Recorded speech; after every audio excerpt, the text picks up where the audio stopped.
স্বামী চুপের মাথায় একটা বুদ্ধি এসেছে। তোমার মতো বুদ্ধি আছে? কয়া ক ক ক তুমি মিটারের গোড়াটা গিফট দাও, ধরো। এ মিটারের গোগায় গিফট দিমু কি লিগা? এই যে দুটা দিছি না, মনে করো একটা কারেন্টের মাথা আর একটা ফাও। মাথাও বাদ দেলাইছি, ফাও বাদ দেলাইছি, তাহলে কি হলো? কারেন্টটা মাঝখানে আটকা গেল না? গোড়া দিমু কি লিগা?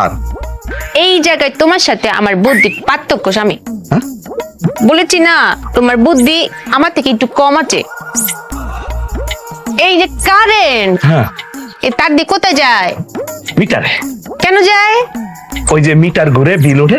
বিলুটে, হ্যাঁ। তুমি যদি মিটারের গোড়ায় গিট্টুটা দিয়ে পেলো কারেন্ট যাইতে পারতো, বিলাই তো। আরে আল্লাহ রে আল্লাহ, এই বুদ্ধিটা আমার মাথায় আইলো না কেন? হ্যাঁ। লজ্জা না আমার বোর মাথায় এই বুদ্ধিটা আইছে? হ্যাঁ,